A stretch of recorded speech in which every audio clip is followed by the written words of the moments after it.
Hi everyone, happy Sunday. It has been an Is it happy? Yeah, a very interesting Sunday for us, and it's about to get even more interesting.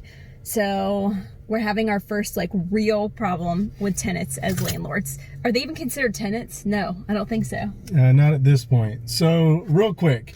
So we bought this about 9 months ago, and it's been going great. It really has been. We've had excellent tenants. Now, we have had problems out of this specific unit before. The only problems we had, but they were like noise violations and a problem with them throwing their trash in other people's dumpsters. Easy fixes, we corrected it. And also they've been late from time to time on their rent, but I was being understanding, we were being understanding because of COVID. They work in the restaurant industry, they're servers, and we knew the restaurants were shut down. So we wanted to be understanding and give some lenience there. So anyway, this month, they were a couple days later than usual, and I said, hey, do you have rent? He texts me back about an hour later and says, sorry, I no longer live in the country. I said, okay, were you going to let me know that? And he said, here's the number you can text to get your rent. So when we signed them up as a lease, it was two of them, this guy and his roommate. So I'm assuming the number he gave me was just his roommate.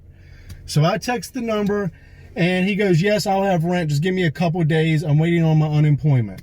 So we're really busy, right? And unfortunately, we're very fortunate that we don't need the cash flow from these units. We do need to be a little bit more strict, but I wasn't worried about it, right? They said you have the money in a couple of days, fine. All the other three tenants have paid on time. So anyway, a couple of days goes by, I text again, say, hey, I haven't heard anything. I don't have any money. Well, around this time, another guy calls me who I don't know and says, hey, B wants to tell the story too. Here you go, baby. Here you go. So another guy calls him that he doesn't know. Right, he calls me and says, hey, I actually live with the guy you're trying to get the rent from now. He's not on the lease. I'm not on the lease. The people you signed up no longer live there. We're two other people. And I was like, okay, well, why are you just admitting that, first of all?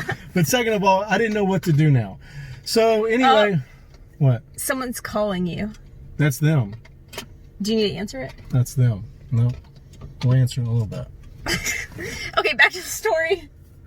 Okay, so anyway, I'm getting conflicting stories from the guy that's called me and the guy that's still living there. I still have no money and I have nobody under lease. So I basically said, look, you guys have 48 hours to bring me money and get on a lease, or else I'm changing the locks and kicking everybody out of there because nobody's there legally. And they tried to fuss a little bit. They've been actually polite about it, but they just don't have anywhere to go, and we feel really bad about that. Well, we can't just let people live there legally without a lease, first of all. And second of all, I don't want my other tenants becoming upset or getting angry. So anyway, look, time's expired. They've had their excuses. We told them we were going to change the locks today at 3 o'clock. And apparently they're going to be out of there. So we're at Lowe's now getting a new deadbolt. Sorry, baby.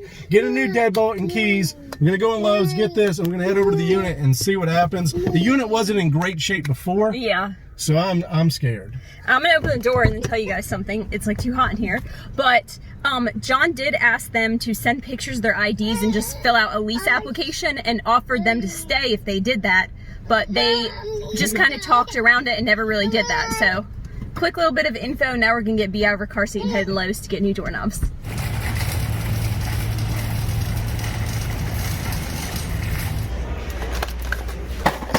Thank you. All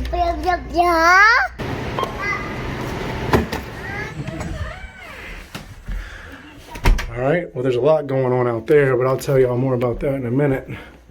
For right now, we're going to inspect this unit. Sorry about the lighting. It's probably going to be dark. Oh, it's actually not that bad. It's actually not that bad. Looks like they've cleaned up. Okay. Not bad at all. They definitely just finished cleaning. It looks like we got a broken drawer here. Floor's a little dirty. These cabinets are outdated.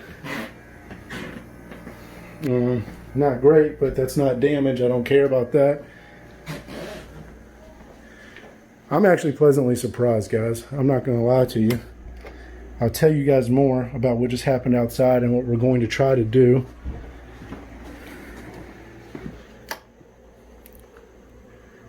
So, yeah. This bedroom, let's check it out here. Good condition. I'm taking full video too, just for my own records.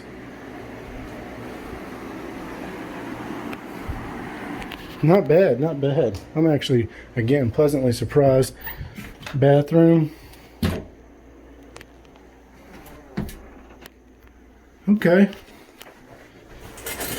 I bet you guys are just as surprised as I am. We got some water damage up here across the top. Need to get that looked at. Down here at the floor.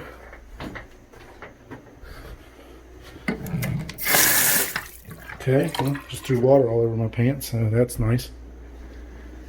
Alright, well, I thought I was going to walk into a huge mess, but it looks like they're trying their best to stay here. The chandelier needs fixed for sure. That does not look great. And yeah, I'm not going to talk a lot right now. I apologize, so I'm going to have to wait till I get back home or back in the car, and I'll tell you guys everything that's happening and everything we're planning on trying to let them do. Well, you guys, this has not been turning out how we expected. You can't make this stuff up. So they were outside the unit when we pulled up, and you guys probably just saw the video walkthrough. The house is clean. I mean, the apartment, Rhianna didn't go in, and I'm just now getting a chance to tell you. Yeah, I was outside with B. Because we actually have the tenant with us. One of the tenants. You can't make this stuff up. He's not technically a tenant yet, though. Right. So we brought him to his work because he said he was going to have the cash and be able to pay. Look, we're probably doing this wrong, right? We probably should just kick him out. A bunch of you guys are going to yell at us, and you know, and especially you capitalists out there, you diehard capitalists. I am too. We had the intention to just kick him out. We were out there literally with the new deadbolt, and then we felt bad. They started telling us all the stuff that happened because of coronavirus and the pandemic and everything. Well, look, we just don't want to kick anybody out on the street. The place was clean. They're keeping it up. They just haven't paid. They're 20 days late right now. They say they have the money right now. These two people will sign up a new lease. They'll pay it. They'll even paint the unit. They said all this stuff. Now, will they? I don't know. People have been lying. I've got multiple stories. But look, we don't absolutely need the money from the unit. So we're in a different situation. So don't judge us. We're trying to help these people out. Gave them a ride up to the work. If it works out, cool. If it doesn't, I'm gonna have a very short, strict lease with these people, and we'll kick them out immediately.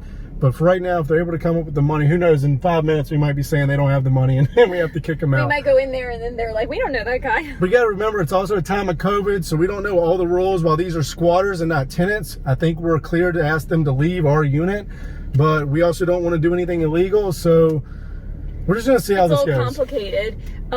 We drove this guy up here, and he kind of had like a sad story. He went through a really bad breakup in another state, and that's how he ended up here. But yeah, we just kind of felt bad, and we want to give them the opportunity to get legally on the lease, fill out their application and all that stuff, and pay money. It works out. Yeah, that part. They had the nerve to ask for some repairs, and I was like, you guys don't. Yeah. They said they need some repairs, and then they said that they've been living here for a while, and we were like, well, we did not know that. But there's a lot of conversation. We've been outside with them for an hour outside the apartment building, but I didn't film any of it. John was talking to them because we just want to protect their privacy and don't want anybody to recognize voices or anything like that. So yeah, we're not trying to embarrass anybody here. We don't want to kick these people out. We want them to stay. We'll see what happens here. But it's getting hot in the car again. Yeah, we're gonna have to get off here and open the doors. Our AC is halfway broken, so it only works 50% of the time. Yeah. All right, well, we're obviously back home now. I couldn't film anymore in the hot car. We're obviously not the role model landlords that you should be. Yes, do not do what we are doing. But look, we took him up to his restaurant. We spent there for 45 minutes. He finally got money in the form of a check. So that was not really money. And he doesn't have an ID because he lost it, so he couldn't cash the check. It was an endeavor, but he says that he knows somebody at the store that's going to cash the check for him tonight, and he's going to bring it to us by 10 p.m. And so, we had the lock and everything, but we thought, why don't we just give him a 10th chance? Exactly. So look, do not model how you manage your building after us. In fact, you should probably get a property manager. But again, this is why we did this, so we could learn all this stuff and share it with you. And look, I was really frustrated. I kind of am frustrated. But at the end of the day, I'm also thankful that we don't need the money off the unit in order to pay our bills or to survive. But I'm also thankful that, some people have to live like that, and it's extremely unfortunate. So, we probably have too much empathy in this scenario or in general, but this is how we choose to do things, and we're going to give them one more chance, I guess, to actually bring us the money. If not, we're going to give them a day and a time, but I also need to talk with my lawyer. And all of this running around, I kind of thought about it, and while they don't have a lease, I am not 100% sure of the squatting rules right now during Corona, and if I can just kick them out. So I need to talk with a lawyer too. Anyway guys, probably get a property manager, know who's on the lease, and do not give 10th, 15th, 20 chances like we're doing here. And especially don't go pick your tenant up and drive them to their place of work and wait an hour for them to bring money out. I will say though, they're two young guys there. There's no kids, nothing like that. But they were super polite, considering the situation. They were super polite. They kept saying thank you and sorry. And they weren't, some people might just come out and get really mad and start cussing you out. We've experienced that before with auction houses, but they kind of knew that it was also hurting us. So they were I thought they were just had a good attitude about the whole thing. Yeah, I told Rhianna, explained to her that they're basically lying out of survival. It doesn't make it right, but that's what they're doing. They're just trying to get by the next day so they don't have to live on the street or find somewhere else to live. And look, if we thought they were just going to live on the street and have family or somewhere else to stay, we would never do that. We want someone to have somewhere to go. We think they have that option. But again, we're going to give them one more shot. This is kind of the story of us. This has been going on for, sorry to cut you off, more than 2 weeks. So it's not, we didn't just today go in there and say, we're going to change your locks, be out today. John has been going back and forth with them for 2 weeks. Every day they say, I'm going to bring you the rent tonight, and then never answer and never bring the rent. And then the whole thing happens again the next day. So just to give you a little background, it's not it wasn't just out of nowhere. Yeah, so lesson learned here, guys. Don't do what we're doing here. You probably need to be more strict. Don't give so many chances, especially if you're trying to cash flow off these units and live off of that cash flow. But this is how we're doing things, and this is how we'll continue to learn, and we just want to share it with you and be open and honest and not show you just the checks and the money coming in. While that's happening too, and it's been great, again, these are some of the problems that you have when you're being a landlord and then you're investing in properties. And now we're gonna go eat dinner, hang out, try and relax, and wait and see if we get the rent tonight. Yeah, I will comment down below later in the video, because this video will probably be up before we ever get rent, if we ever do get it. And I'll comment below if we got it or not, and if we're gonna sign a lease with those guys. Okay, guys, we will see you next week, or John will see you next week. I thought it was on my video. She's taking over my channel, although my channel does do better when you're on. Like and subscribe, follow us on Instagram. Okay, bye. See you guys.